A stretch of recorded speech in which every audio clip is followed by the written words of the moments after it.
Bueno, vamos a grabar este final de álgebra. En otros ejemplos, al menos en el final uno y 2, comenté un poco la modalidad del examen. Vale la pena mirarlo. En cualquier caso, bueno, es un examen de opción múltiple de 20 preguntas, cada una con 4 opciones, por supuesto, una correcta. Alcanza con 8 para aprobar, como dice, bueno, ahí arriba el examen. Empecemos por el ejercicio 1. Y lo que uno entrega al final del examen son solamente las respuestas correctas marcadas, es decir, no hay que entregar ningún tipo de justificación, pero vamos a escribir alguna cosa que necesitemos para aclarar cuál es la respuesta. A lo mejor alguna consigna no se entiende bien, voy a tratar de aclarar bien lo que dice. Digo, no se entiende en cuanto a la letra, está medio borrosa. El ejercicio 1 dice una ecuación de la recta paralela a L, ¿no? Nos dan una ecuación de R2 que es la recta L, que viene de forma implícita, es y igual a menos 2x más 3, pero nos dicen de una ecuación que es paralela a esta y que pasa por el punto 2, 5. Entonces tenemos 4 opciones y lo que tenemos que hacer es, bueno, mirar en cada una de estas rectas cuál es la dirección, porque claro, como las opciones son de forma paramétrica, lo que tenemos que ver es cuál de estas direcciones nos permitiría tener una recta paralela a esta. Para eso lo que vamos a hacer es escribir la forma paramétrica de la recta L. Y eso lo podemos hacer pensando que todos los puntos de la recta L son de la forma x e y, pero son aquellos en donde y lo podemos escribir como menos 2x más 3. Y si lo que hacemos es separar la parte que tiene x de la que no, nos va a quedar, le voy a poner un igual, x menos 2x más 0,3. Y sacando la x afuera nos va a quedar, esto lo escribo como x grande, x por 1 menos 2. 1 menos 2 es el vector dirección, ¿no? El vector director que a veces se le llama, de esta recta L cuando la escribimos de forma paramétrica, y pasa por el punto 0,3. Bueno, uno podría escribirlo con algún parámetro, por ejemplo beta, para no usar el de la otra recta que va a ser paralela.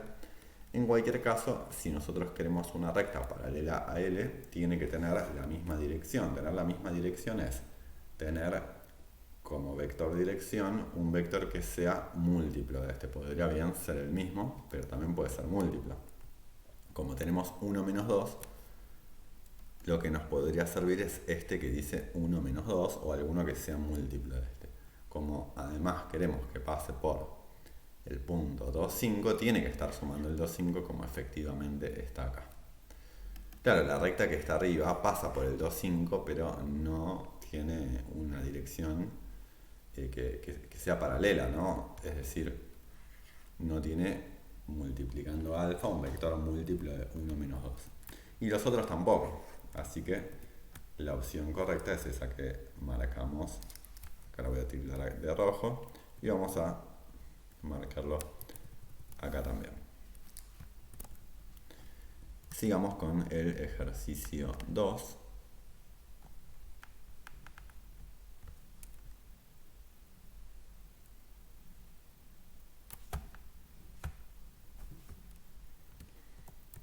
Bueno, en donde tenemos dos rectas, una de forma paramétrica que se llama L y otra de forma implícita que se llama L', ¿no? L con el apóstrofe. Y nos pregunta dónde se cortan. Como la recta L tiene formulita x, claro, con x grande nos referimos acá a x e y, estamos en R2. Y los puntos de L se construyen multiplicando algún numerito que uno pondría en lugar del parámetro alfa por el vector 2 menos 7 y después sumando 1, 0. Y después tenemos la recta L que viene de forma implícita, quiere decir L', que es y igual a menos 2x menos 1. Lo que vamos a hacer es encontrar la intersección, porque lo que nos viene acá es cuál de los puntos es donde se cortan L y L'.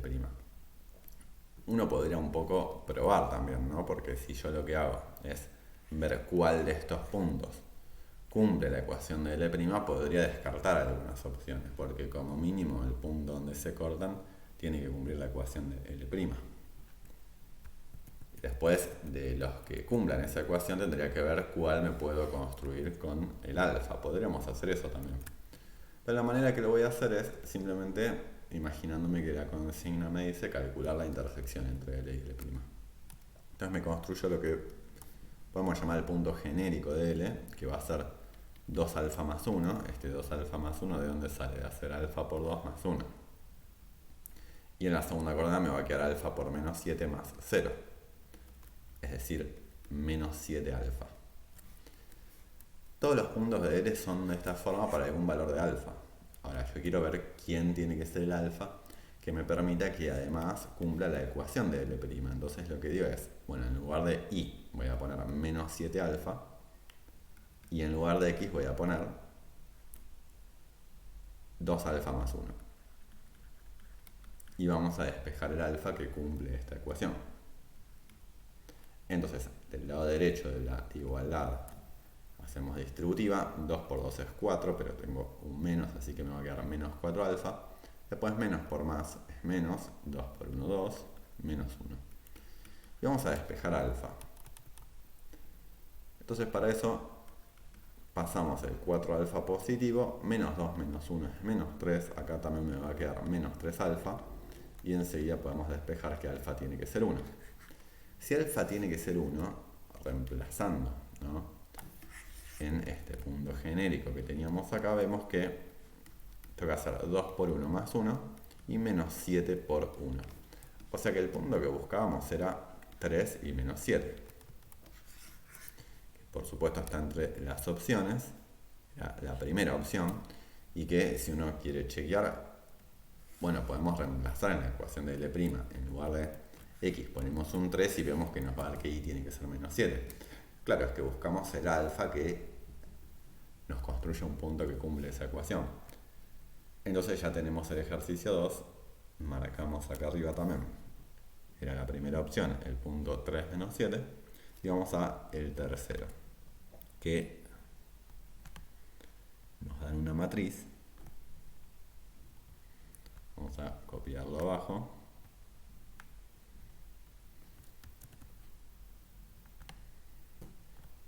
Nos dan una matriz B, que es de 3 por 3, y nos dice el conjunto de valores de K para los cuales B es inversible, y nos dan opciones. Bueno, ¿cuándo la matriz B es inversible?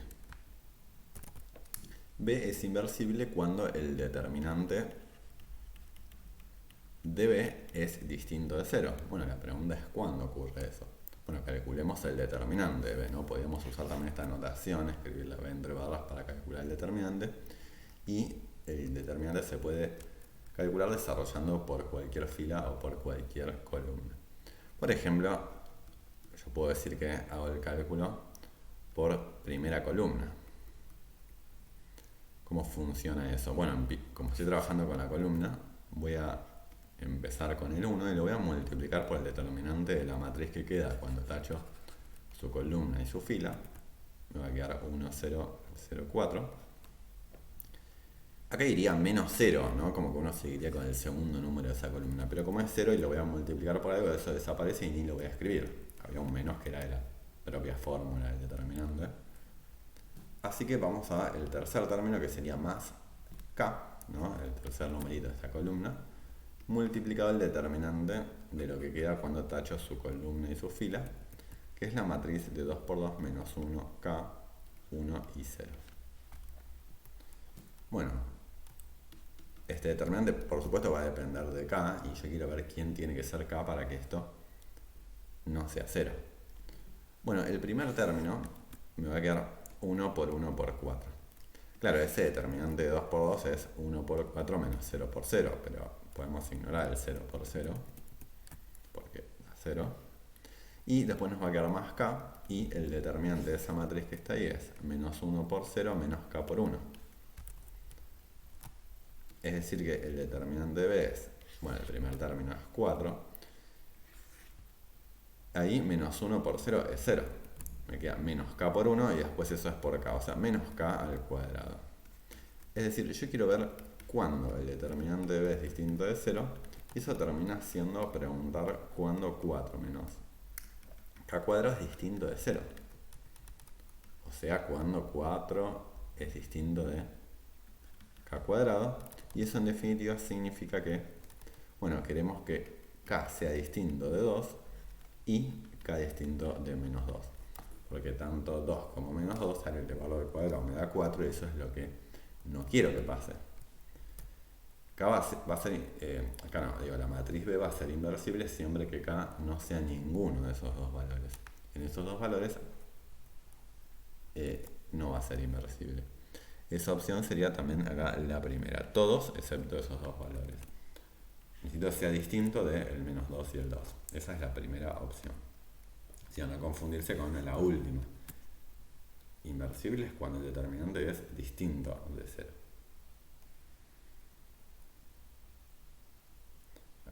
Dejo una hoja en blanco.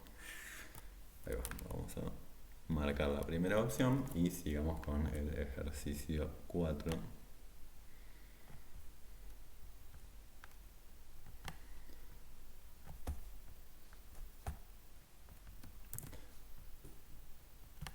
Bueno, dice el conjunto solución del sistema.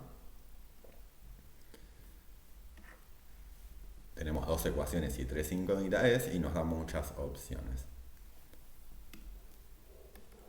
Bueno, lo que podemos hacer es probar, esa sería una alternativa. También podemos quizás descartar opciones algunas veces. Por ejemplo, ¿qué sabemos acá? Que tenemos dos ecuaciones y tres incógnitas. Cuando tenemos menos ecuaciones que incógnitas, el sistema no puede tener solución única. La segunda opción acá nos propone que esa es la solución única del sistema. No puede ser. Eso lo descartamos. La primera sería tener infinitas soluciones. El tema es que para que eso pueda ser solución, tener alfa por menos 1, 0, 1. Bueno, eso es una recta que pasa por el origen, ¿no? Es como si acá fuese más 0, 0, 0. Y entonces el 0, 0, 0 debería ser una posible solución del sistema. Es decir, yo me lo puedo fabricar cuando alfa es 0. Pero el 0, 0, 0 no cumple el sistema de ecuaciones. Entonces no puede ser tampoco esa opción. Bueno, ¿servirá alguno de estos?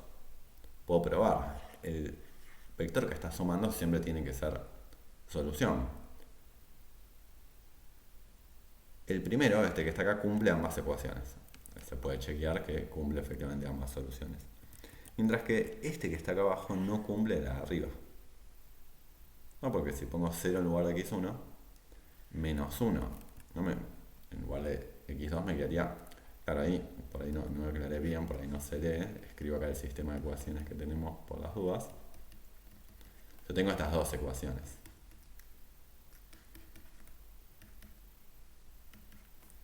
Y acá me da 0 menos 1, 0. No hay una recta en realidad, dice alfa por menos 1, 0, 1. Pero el vector que está sumando siempre tiene que ser una solución del sistema. Tiene que cumplir todas las ecuaciones. No el que multiplica el parámetro, ese no tiene por qué cumplir las ecuaciones, pero el que está sumando siempre tiene que hacerlo. Y si bien cumple la primera, porque cuando pongo menos 1 en lugar de x2, efectivamente es igual a menos 1, no cumple la primera. Por lo que no puede ser solución. Entonces, por descarte, tiene que ser la tercera opción. También descartamos esto y tiene que ser la tercera opción. Si no, lo que uno puede hacer es justamente resolver el sistema de ecuaciones. ¿Cómo haríamos eso? Como sabemos que x2 tiene que ser menos 1, sustituimos en la primera ecuación, nos quedaría más 1 porque tenemos menos x2 y x2 es menos 1, al final me queda 1 positivo. Y ahora despejo, cualquiera, por ejemplo, podría decir que x3 tiene que ser 2 y paso el 1 restando, el x1 restando, bueno, me queda que x3 tiene que ser 1 menos x1. Claro, esto, insisto, no es necesario porque ya llegamos por descarte, pero digo, en todo caso uno podría haber hecho esto. Y decir que los x, con x me refiero a x1, x2 y x3, pero los x que son solución del sistema son aquellos que yo puedo decir que el x2 tiene que ser siempre menos 1 y que x3 lo puedo escribir como 1 menos x1. Separando acá la parte que tiene x de la que no, podemos decir que es igual a x1, 0, menos x1, más 0, y ahí me quedo chiquito, menos 1, 1.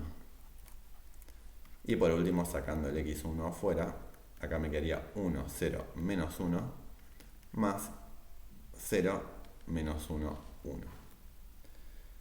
Claro, yo acá resolví el sistema, pero sin embargo no llego a ninguna solución de las que me ofrece las respuestas. ¿Cuál es el problema acá? Bueno, en realidad esto me está diciendo que la dirección o bien es ese o es un múltiplo. Las dos opciones que están acá me sirven porque son múltiplos de ese, no tienen la misma dirección. El problema es que acá me queda un punto sumando que no es ninguno de los que estaba ahí, porque en ese lugar puede ir como solución cualquier punto que sea de la recta solución o que sea una solución del sistema. Entonces este camino en realidad es menos eficiente en el sentido de que hasta me puede confundir porque yo llego a una recta que está escrita de otra manera, que tiene otros vectores que parece que es otra. Está bien hecho esto, pero no me da directamente la solución que buscábamos de las opciones. Me ayuda a identificar cuál es el vector de dirección, pero de los otros no me queda otra que ver cuál de los puntos que está sumando cumple las ecuaciones iniciales. Bueno, ya tenemos la tercera. La cuarta respuesta correcta, que es la tercera de las 4 opciones del ejercicio 4. Vamos a hacer el ejercicio 5.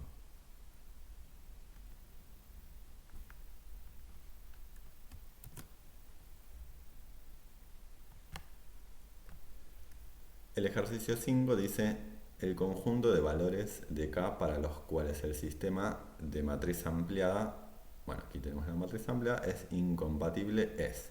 Bueno, y tenemos 4 opciones. Bueno, voy a escribir acá la matriz ampliada que nos dan, que es 1, 2, 3, 1, 0, 1, 2, 2, 0, menos 2, K, 0. Y entonces queremos ver para qué valores de K nuestro sistema es incompatible, es decir, que no tiene solución. Lo que vamos a hacer es triangular.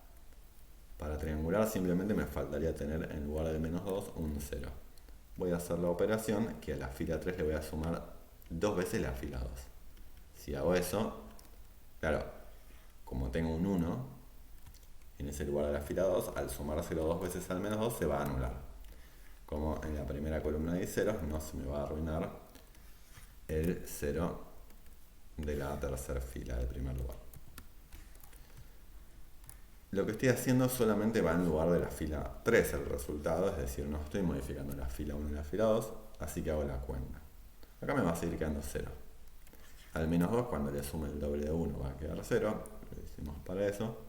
Y a esta acá le vamos a sumar también el doble de 2, es decir, le sumamos 4. Al 0 también le sumamos el doble de 2 y nos queda 4. ¿Qué es lo que tenemos acá? Bueno, un sistema que ya está triangulado y que como tenemos 3 filas, si las 3 filas fuesen no nulas, el sistema tendría solución única. Para que sea incompatible, lo que tiene que pasar es que este K más 4 sea 0. Si K más 4 es 0, bueno, el sistema es incompatible, que a veces uno abrevia como SI, que es sistema incompatible. Pero ¿por qué? Bueno, lo podemos pensar de dos maneras.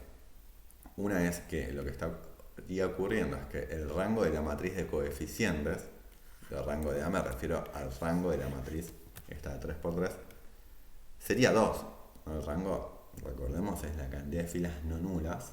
Claro, si K más 4 es 0, ¿no? Tendríamos un 0 y en esta matriz que señalo en rojo tendríamos 2 filas no nulas. Eso es lo que quiero decir con rango de A igual a 2. Mientras que el rango de la matriz ampliada sería 3. Cuando los rangos no coinciden, el sistema es incompatible, no hay solución. Con rango de matriz ampliada me refiero al rango de viendo todo. Ahí no importa que ocurra con K más 4, voy a tener las 3 filas no nulas por culpa de Q. Bueno, eso es como nosotros lo pensamos en términos del rango, que era una manera de abreviar una idea que es más importante quizás recordarla como tal, que es que si uno recupera de esto el sistema de ecuaciones, que K más 4 sea 0 nos lleva a un absurdo. Si recordamos que eso se interpreta como un sistema de ecuaciones que es x1 más 2x2 más 3x3 igual a 1, que la segunda ecuación es x2 más 2x3 igual a 2, y que la tercera es K más 4 por x3 igual a 4, pero que si K más 4 es 0, entonces me quedaría 0 igual a 4, eso sería un absurdo, entonces no habría solución. Bueno, cuento un poco la idea para ir recordando estas cosas que son importantes. Claro, entonces al final de todo lo que queremos es que K sea menos 4 para que el sistema sea incompatible. O sea, la cuarta opción. Bueno, vamos a marcar eso. Ahí tenemos la cuarta opción. Vamos a el ejercicio 6.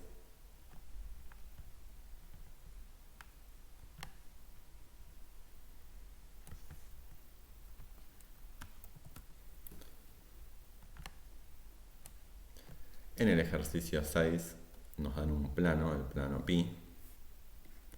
Pi es el plano que su ecuación implícita es 4x más i menos 2z igual a 8. Y nos dice el punto del plano pi, que está sobre el eje z es, bueno, y nos dan estas opciones. ¿Qué significa estar en el eje z? Estar en el eje z significa que la coordenada x tiene que ser 0 y que la coordenada y tiene que ser 0. En este sentido solo podría ser la primera opción y la cuarta, que son aquellas que tienen 0 en sus primeras dos coordenadas, o sea x0 e y0. ¿Quién tiene que ser z? Bueno, lo obtenemos si en el plano reemplazamos la x por 0, la y por 0, y vemos que le toca hacer a z. Como menos 2 por z tiene que ser 8, bueno, z tiene que ser 8 dividido menos 2, que es menos 4. O sea que es la cuarta opción. Pero así como estar en R2, cuando estábamos en el plano de R2, el eje Y es cuando X vale 0, y el eje X es cuando Y vale 0, en R3 el eje Z es cuando X e Y valen 0. Y está en el eje X sería que Y y Z valgan 0. Y bueno, lo mismo para el eje Y sería que X y Z valen 0. Marcamos ahí la cuarta opción. Seguimos con el ejercicio 7.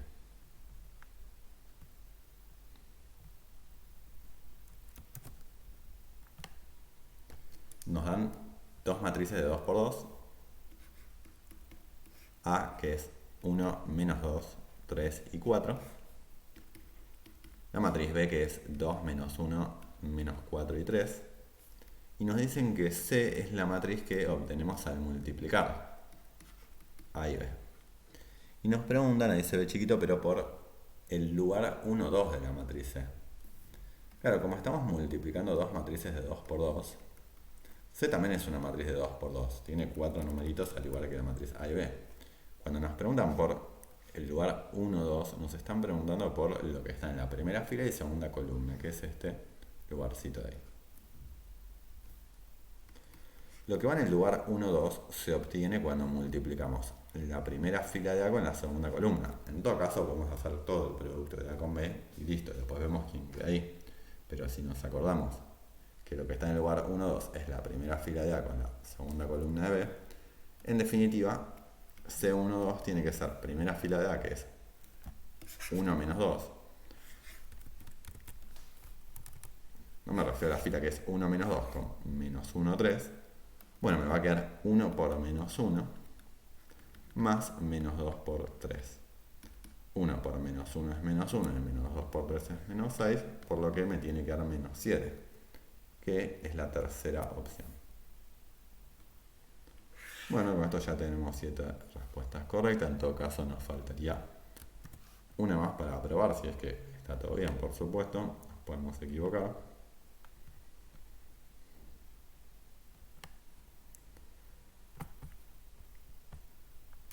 Vamos con el ejercicio 8, en donde tenemos un subespacio de R3, que son todos los X, bueno, justamente de R3 que cumplen esta ecuación, ¿no? Que es 2x1 menos x2 menos x3 igual a 0. Uno recuerda de la parte geométrica de la materia, la primera parte de la materia, que esto es un plano que pasa por el origen. Un plano es algo de dimensión 2. Entonces queremos saber cuál de estas opciones es el subespacio. Bueno, tiene que ser algo de dimensión 2 justamente, así que tenemos estas dos opciones. Las otras son de dimensión 1 porque tienen un único vector. ¿Cuál de esas dos opciones es? Bueno, la que cumple la ecuación. Por ejemplo, podría ser esta opción que está acá, que tiene estos dos vectores. Bueno, para eso nos fijamos si el 0, 1 menos 1, ¿no? Este primer vector que aparece, cumple la ecuación. Ponemos el 0 en lugar de x1, el 1 en lugar de x2, el menos 1 en lugar de x3. Y vemos que sí, porque nos quedaría 2 por 0 menos 1 menos menos 1, que efectivamente nos da 0. Hasta ahí estamos todo bien. Eso pertenece al subespacio ese. Pero ¿qué pasa con el segundo? Si pertenece, bueno, entonces será esa la respuesta correcta, y si no pertenece, debe ser la otra, pero que podemos chequearla.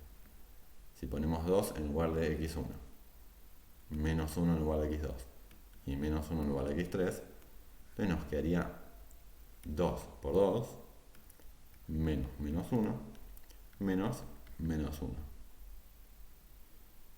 Bueno, acá nos quedaría 4 más 1, que no es 0. Entonces este vector no pertenece a ese, esa no puede ser la respuesta correcta y tiene que ser la última. Lo podemos chequear, claro, ahí tenemos el vector 1, 0, 2, que pertenece a ese porque nos quedaría 2 por 1. Menos 0, menos 2, que efectivamente es 0. Y tenemos el 0, 1, menos 1, que pertenece a ese porque es el primero que habíamos chequeado. Entonces la respuesta correcta es esta última. Ahí va, vamos con el ejercicio 9.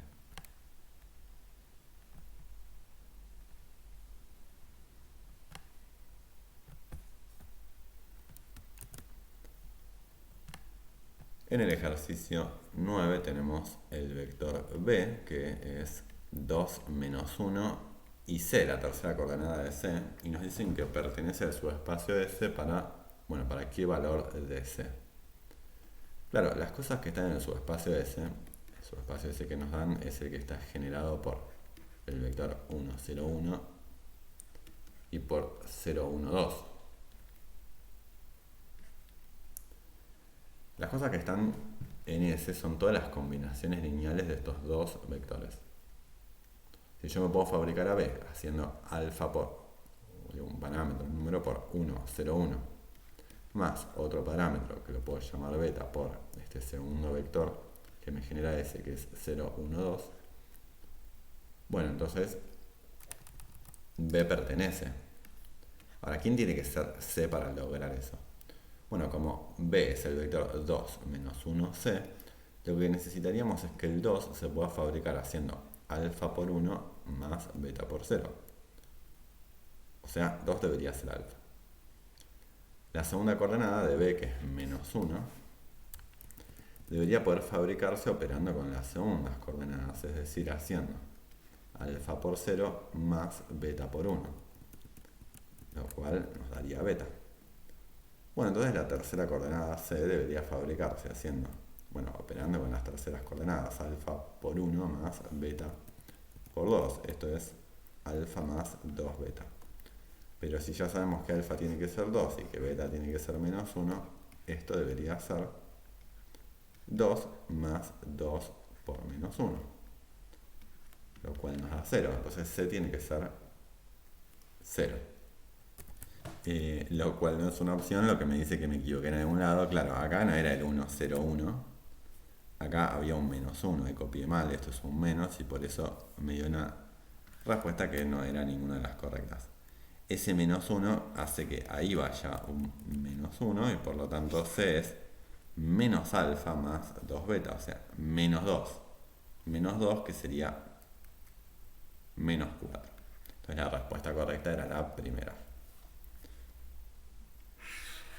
Bueno, con esto tenemos 9 ejercicios hechos. Vamos con el número 10 y con eso tendríamos la mitad del examen.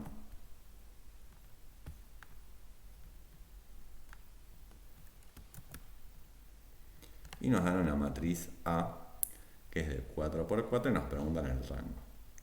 El rango es la cantidad de filas no nulas que quedan una vez que triangulamos la matriz. Como mucho va a ser 4, por supuesto, porque no tenemos más filas, pero si empiezan a desaparecer filas podríamos tener 3, 2. 1 es muy difícil porque, bueno, acá es imposible, pero digo, ¿por qué digo que es imposible? Porque todas las filas deberían ser múltiples entre sí para que después pueda quedar una sola del triangular. Eso se ve a simple vista que no, así que seguramente sea 2, 3 o 4.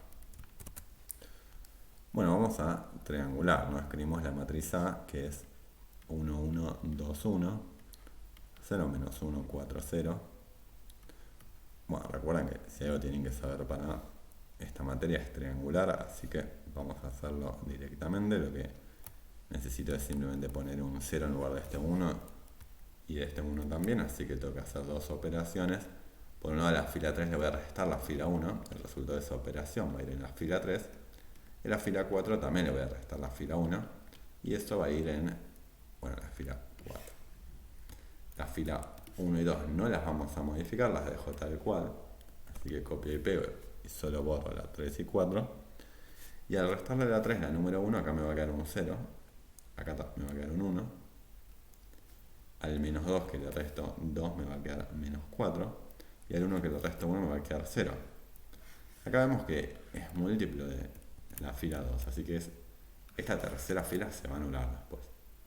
Pero hagamos la cuenta primero acá de la fila 4, que al restarle la fila 1 me queda 0, acá me queda menos 1, al 6 le resto 2 y me queda 4, y acá también me queda 0.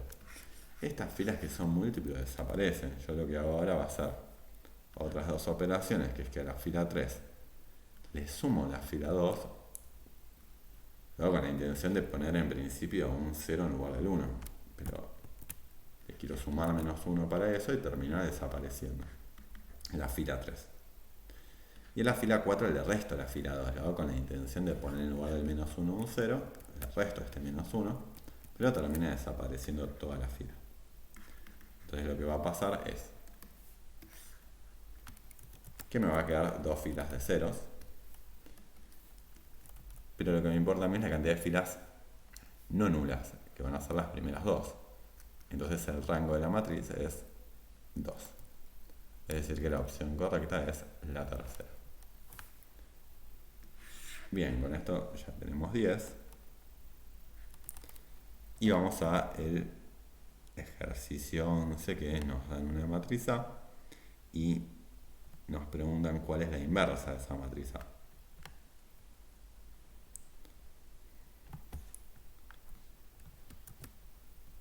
Es algo que en principio podríamos chequear, porque la matriz A, que es de la inversa de A, al multiplicarla nos tiene que dar la identidad. Entonces yo podría empezar a multiplicar una por 1.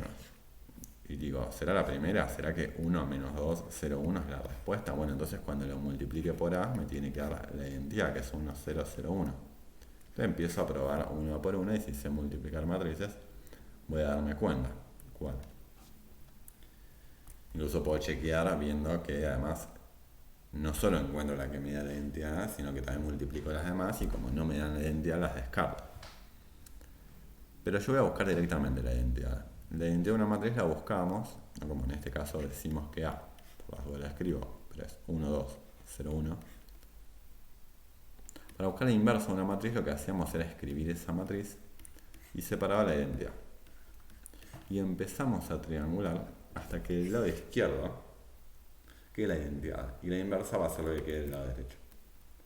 Y hay una sola operación que hacer, que es que a la fila 1 hay que restarle 2 veces la fila 2 para que este 2 se transforme en 0. Al aplicar esa operación, la fila 2 nos va a quedar igual, la fila 1 acá va a quedar 0 que hicimos para eso y acá nos termina quedando un menos 2. Entonces será efectivamente esta primera opción.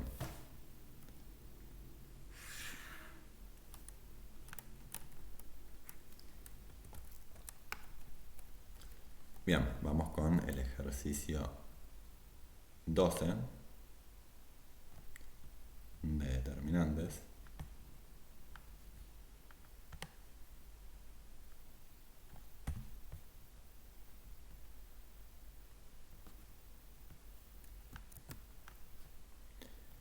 Y tenemos dos matrices A y B y nos dicen como datos que el determinante de la matriz A es 3. Y además nos dicen que el determinante de B es menos 7. La pregunta es ¿cuál es el determinante de A por B? Bueno, acá tenemos que recordar sí o sí las propiedades determinantes de que el determinante de A por B vale decir que es el determinante de A por el determinante de B. Entonces la respuesta es simplemente multiplicar, hacer 3 por menos 7, que nos da menos 21, o sea, la segunda opción.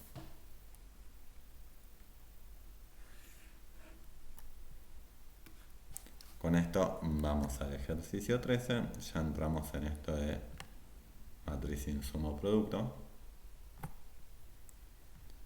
Y nos dicen, bueno, vamos a copiarlo primero, que en una economía de dos rubros interdependientes, A y B, para producir 1 de A se requiere 0,2 de A y 0,8 de B, y para producir 1 de B se requiere 0,4 de A y 0,9 de B.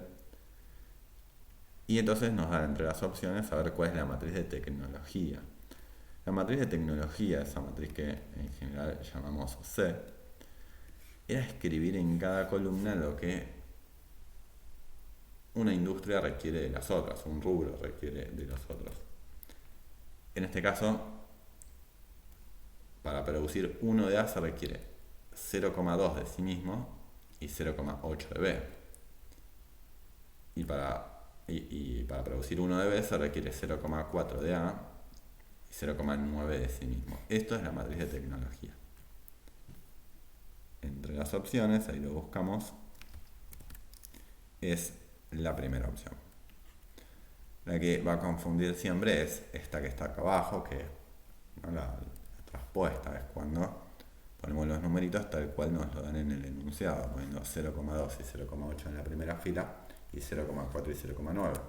Pero eso lo tenemos que pensar como que son las columnas en realidad, así que la respuesta correcta es la primera. Seguimos con el 14, con el mismo tema de matriz insumo producto. También ahí vamos a tener una economía de dos rubros, pero vamos a copiarlo acá abajo primero. Y nos dice, tenemos una economía de dos rubros, ahora lo llamamos 1 y 2. Ahora nos dicen cuál es la matriz de tecnología, es esta matriz que está acá, o sea, la matriz de tecnología ahora es 0,6, 0,8, 0,2 y 0,2. Y nos dicen lo que es la demanda externa, ¿no? Que en general lo llamamos con el vector D en vertical, que es 400 del rubro 1 y 200 del rubro 2. Y nos dicen la producción de X que satisface esta demanda es, y ahí nos dan distintas opciones. Bien. Uno muchas veces puede descartar opciones. Por ejemplo, la segunda opción esta no puede ser, porque la producción tiene que superar a la demanda. Es decir, el Y, este 120, debería superar el 200 si no lo hace. Y el X también lo tiene que superar, igual no me alcanza. Así que esta opción no puede ser. Pero bueno, ya entre las demás hay que tener un poquito de cuidado. Seguramente esta opción no sea porque X e Y ahí son muy grandes. Pero bueno, es mejor hacer la cuenta ahí para estar seguros. Lo que nosotros tenemos es la ecuación de que Y menos C por X tiene que ser igual a D. Bien, tenemos que ver cuál es el X que funciona y también podemos probar las opciones, ¿no? Y si no podemos resolver el sistema de ecuaciones, bueno, va a ser por ahí más sencillo probar entre las opciones, salvo esa que tachamos. Y es por supuesto la matriz identidad de 1, 0, 0, 1, que al restarle la matriz C que escribimos arriba, que bueno, la que nos da las opciones, la consigna, multiplicamos por X, que X es el vector XY, nos tiene que dar D, que es 400 y 200.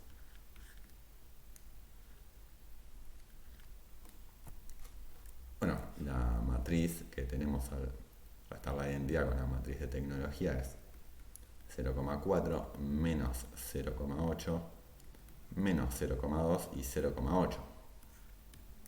0,8, por ejemplo, sale al restar 1 con este 0,2, bueno, nos va a quedar ese 0,8. Si multiplicamos por x y decimos nos tiene que dar 400 y 200. Puedo probar.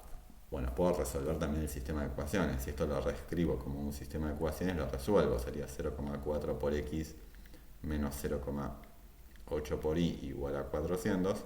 Y tenemos una segunda ecuación que es menos 0,2 x más 0,8y igual a 200. Resolvemos ese sistema de dos ecuaciones, dos incógnitas y llegamos. Pero como ya tenemos las posibles soluciones, podemos probar. Si en lugar de x y, por ejemplo, pusiéramos 2000 y 1000, ¿funciona? No, para ver si es la primera opción. La primera opción nos dice 2000, 1000. ¿Funciona esto? Bueno, reemplazamos, ¿no? En lugar de este vector, o podemos pensarlo como que estamos reemplazando en el sistema de ecuaciones que escribí en rojo. Entonces sería 0,4 por 2000 menos 0,8 por 1000. Y queremos ver si esto da 400. Bueno, 0,4 por 2000 es 800 y 0,8 por 1000 es 800, no nos da 400, esto ya no funciona. Así que probemos con alguna de las otras opciones, pero yo decía esta intuitivamente no porque son números muy grandes en comparación, así que pruebo primero con la otra. En todo caso, bueno, por ahí la intuición a uno le falla, así que si no es esta, probamos la otra al final. Ahora 0,4 por 3000 menos 0,8 por 1000. Bien, esto sí me da 400, genial. Y la segunda ecuación sería 0,2 por 3000 más 0,8 por 1000. Esto da 200. 0,2 por 3, claro, 2 por 2 es 6, en este caso me daría menos 600. 0,8 por 1000 es 800, menos 600 es 200, genial, era esa la respuesta correcta. Bueno, la otra opción era resolver el sistema de ecuaciones, cosa que también tenemos que saber hacer, pero es más rápido en este caso probar esas opciones. Así que, bueno, ya tenemos acá que la opción es la 4 y pasamos al ejercicio 15.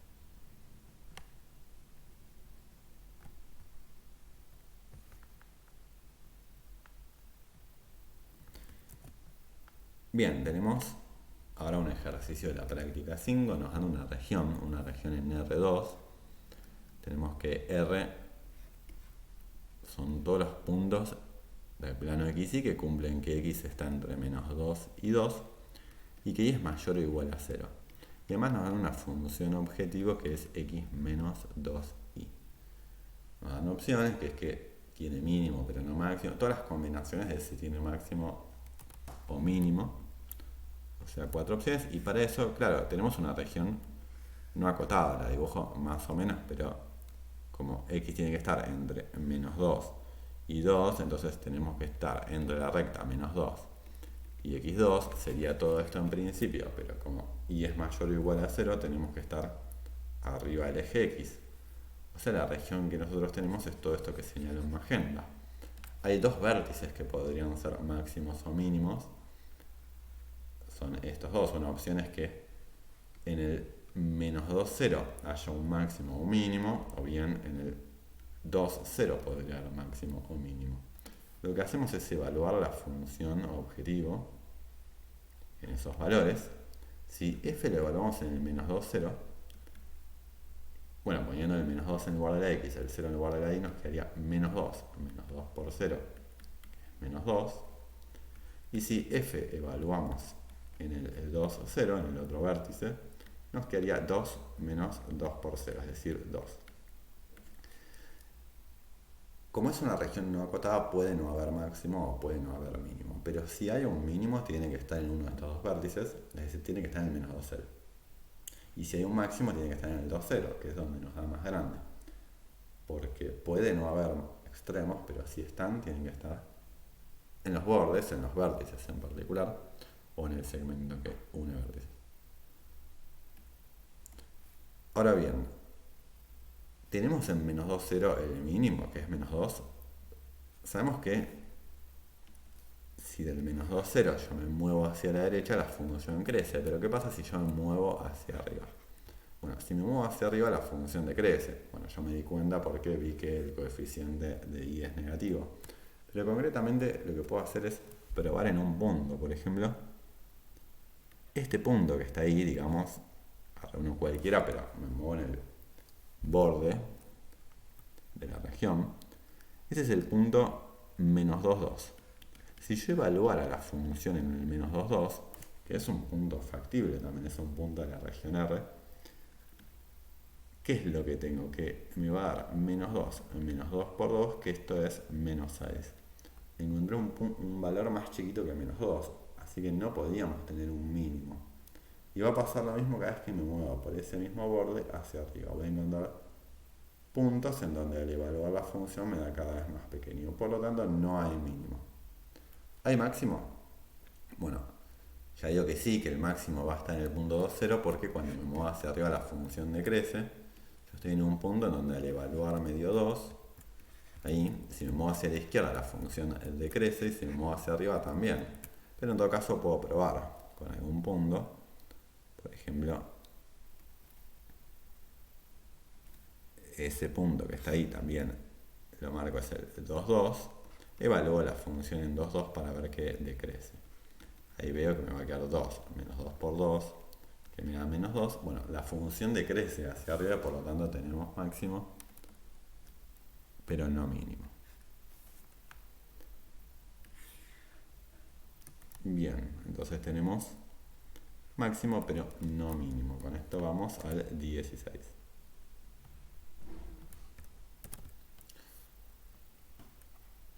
Vamos con el ejercicio 16.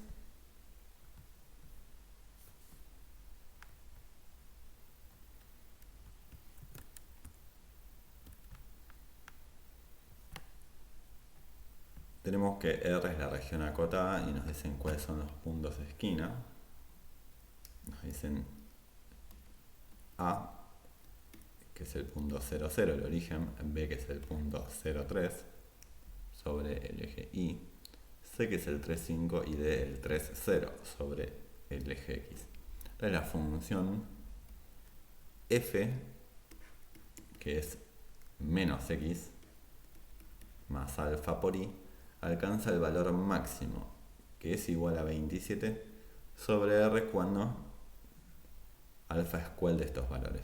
Bueno, lo que hacemos es evaluar la función, ¿no?, en cada uno de esos valores, de esos vértices. Si evaluamos en A, nos quedaría menos 0 más alfa por 0, que nos va a dar 0. Bueno, ahí seguro que no va a estar el máximo porque eso no puede ser 27. Si evaluamos en B, que tenemos el 0,3, lo que va a pasar es que nos va a quedar menos 0 más alfa por 3, o sea 3 alfa. Bien, eso podría ser 27 si tocara que el máximo esté ahí. Si hacemos f de c, sería menos 3 más alfa por 5, bueno, 5 alfa menos 3, el máximo también podría estar en c. Y si hacemos f de d en d, como es 3, 0, sería menos 3 más alfa por 0, eso es menos 3, seguro que acá no va a estar el máximo. Si el máximo está en... bien, entonces, como el máximo o bien es 3 alfa o es 5 menos 3 alfa, si igualáramos 3 alfa a 27, uno llegaría a la conclusión de que alfa es 9. Y si igualamos la segunda opción, llegaríamos a la conclusión de que alfa es 6. ¿Cuál de estas opciones es la respuesta? ¿Alfa 9 o alfa 6? Bueno, el tema es que si alfa fuese 9, bueno, esto nos daría 27, es verdad, pero 5 alfa menos 3 nos daría más grande todavía, porque nos daría 5 alfa menos 3 nos daría 5 por 9, 45 menos 3, 42, y en realidad sería el máximo este. Entonces no puede ser alfa 9 la respuesta. Porque si no es verdad que 3 alfa nos daría 27, pero no sería el máximo. En cambio, si alfa es 6, efectivamente este nos da 27, y la otra opción nos da 18. Es decir, que 27 sí es un máximo. Entonces la respuesta correcta es alfa igual a 6.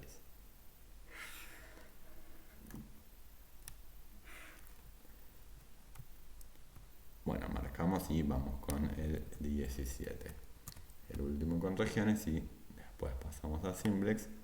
Ahí nos dan una región.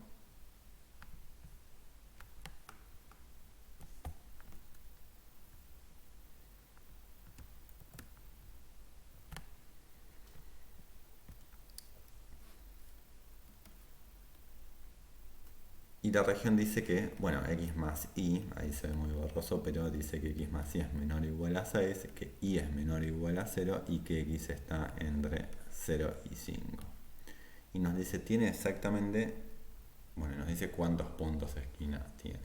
Bueno, dibujando la región más o menos, ahí no la voy a dibujar en detalle, pero lo que nosotros tenemos es que como y tiene que estar debajo de 0, tenemos que estar debajo del eje x, que x esté entre 0 y 5 significa estar entre estas líneas, y como la primera restricción sería que y tiene que ser menor o igual a 6 menos x. Si dibujáramos la recta y igual a 6 menos x, nos quedaría algo así.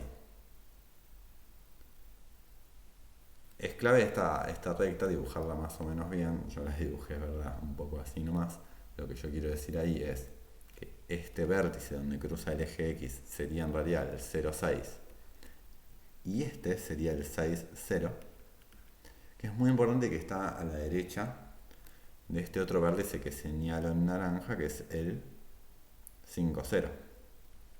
Que es donde, bueno, es un punto de esquina porque cumple dos restricciones. La región que nos interesa acá es esta que está acá abajo,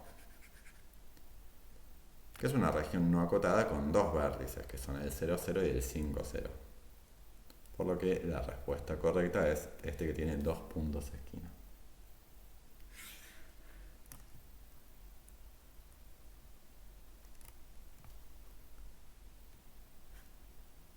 Bien, con esto vamos al 18.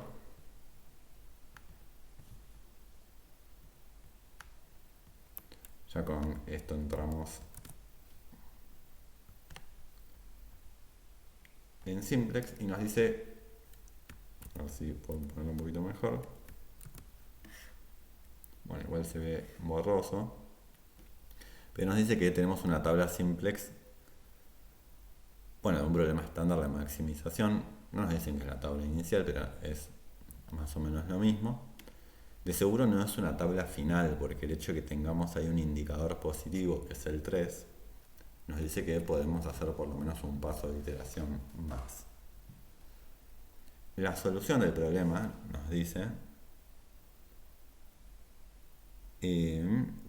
nos hablan del mínimo, bueno, nos hablan del problema dual en realidad, ¿no? El problema dual sabemos que va a tener como óptimo el mismo valor que encontremos acá, pero uno tiene que buscar el punto mirando los indicadores de la variable de holgura. Tal como está escrito el problema, uno diría que la solución, por estar hablando del dual, en algunos cuatrimestres este tema no entra, pero y no lo voy a poder abreviar acá, pero bueno, si pudieron ver ese tema, bueno, en este caso, si esto fuese una tabla final, diríamos que en el 050 tenemos el mínimo del problema dual y que ese mínimo vale 60. El tema es que no es la respuesta porque no es una tabla final. Entonces, esa opción de ahí la vamos a descartar. Tendríamos que iterar un paso más. Al iterar un paso más, ese 60 va a aumentar, vamos a tener un número más grande y tenemos que ver, bueno, en dónde vamos a quedar.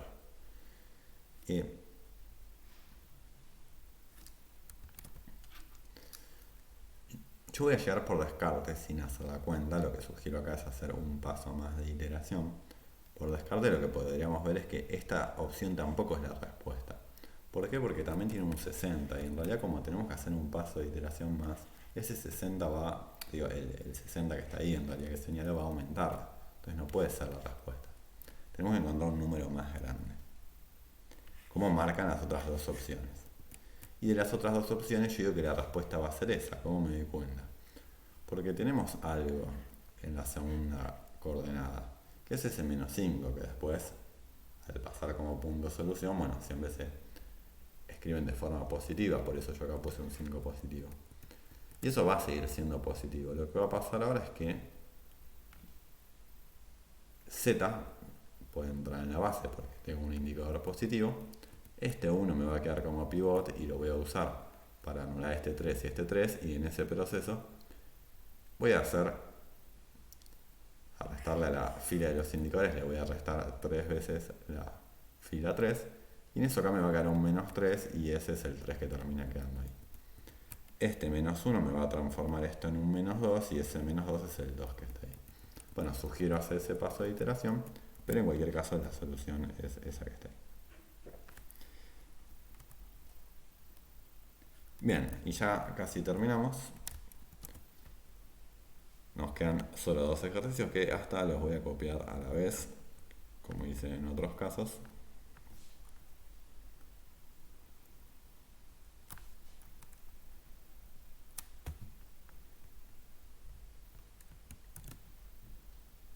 Así ya con esto ya casi terminamos. El ejercicio 19 dice que tenemos una tabla simplex también de un problema estándar de maximización y también queremos ver cuál es el máximo y en qué punto P. Y también ocurre que no es una tabla final porque tenemos un 2, tenemos todavía un indicador positivo. Si ya hubiésemos terminado, si esto sí fuese una tabla final, diríamos que el máximo M es 40. Pero como vamos a hacer un paso más, ese número va a aumentar. Así que descartamos los que dicen 40. Bien, ¿qué es lo que va a pasar ahora? Por ahora tenemos que la variable z por ahora vale 5. Si hubiésemos terminado diríamos que estamos parados en el punto 0, 0, 5. Pero lo que va a pasar es que i va a entrar en la base, entonces va a cambiar el valor, ¿no?, esta segunda coordenada que va a aumentar. Así que entre las dos opciones que tenemos acá, bueno, yo me quedaría con esta que está acá, porque tiene en la z un valor positivo. Es un poco por intuición que hacemos esto, pero es casi seguro que va a pasar eso, porque si no tendríamos... No hubiese entrado z en primer lugar, si al final iba a quedar en 0, era muy poco intuitivo. Podría pasar en un problema más grande, pero difícilmente en estos que son tan pequeños. Si no, hacemos la cuenta, lo que hacemos es, va a entrar i en la base, este 1 que está acá va a ser el pivot, lo vamos a usar para anular lo que está acá abajo. Vamos a la fila de indicadores restarle 2 veces la primera fila, esto va a hacer que acá quede un 0 y que acá quede un 46. Y como también tenemos que anular este menos 1 al sumarlo una vez la fila 1 la fila 2, acá nos va a quedar un 8, pero ese 8 va en lugar de z. Así que ya tenemos el ejercicio 19 también. Y para terminar el ejercicio 20, que es un problema de minimización, tenemos acá la función objetivo, ahí creo que no se ve bien, la escribo acá al costado, es menos 6x menos y menos 2z. Y tenemos todas las restricciones, tenemos, bueno, dos restricciones principales, que es x más 2y más z menor o igual a 10 y x más 2y menos z menor o igual a 6. Y después las restricciones que tenemos siempre en nuestros problemas estándar, que es que las variables tienen que ser mayores o iguales a 0. Y nos dicen que el mínimo de f, bueno, es un numerito m en el punto P, y tenemos las opciones. Bien, tenemos que hacer todo el procedimiento. ¿Lo podemos ahorrar? Bueno, quizás, veamos. El mínimo tiene que ser negativo, ¿sí? Tiene que ser así porque, como es una región estándar, siempre tenemos el punto 0, 0, 0. Y si evaluamos la función en ese punto, nos va a dar 0. El mínimo es como muy grande 0 o más chiquito, no puede ser algo positivo. Entonces descartamos las opciones que tienen un m positivo, que son esas que están ahí. Bien. Por cómo es la función objetivo, a veces podemos darnos cuenta cuál es el mínimo, viendo cuál deberíamos incrementar más. Acá en lo posible vemos que mientras más incrementemos x es mejor. Pero lo que podemos ver es de estas dos opciones, primero si cumplen las restricciones y después cuánto nos da la función objetivo, y si efectivamente nos da lo que está ahí y ese valor más pequeño, bueno, debe ser esa. Por ejemplo, el 802, ¿cumple las restricciones? Veamos. Si yo hiciera 8 más 2 por 0 más 2 es menor o igual a 10, genial, cumple la primera restricción. Y si yo hago 8 más 2 por 0 menos 2, cumple la segunda restricción, así que genial. Y si yo hago f en 8, 0, 2, me va a dar menos 6 por 8, menos 0, menos 2 por 2, 6 por 8 es 48, menos 2 por 2 que es 4, me estaría dando menos 52. Ok, esto es porque me había confundido, acá es un más 2z, ahí va, esto es más 2z, entonces esto no es menos 52, acá es un más, entonces es menos 44. Bueno, bien, seguramente esa será la respuesta, porque si evaluamos el otro, vamos a ver que si bien, acá también, no sé si me dio menos 16, esto es un 10, bien, si vemos la otra posible opción, vemos que si bien cumple las restricciones, al evaluar la función efectivamente nos da menos 36, bueno, pero es más pequeño este que nos da menos 44, así que tiene que ser esa la opción correcta. Sin hacer el algoritmo no estaríamos seguros de que eso es efectivamente un mínimo, pero de las opciones que nos dan, la única que podría ser la respuesta correcta es este que está acá. Con esto terminamos el examen.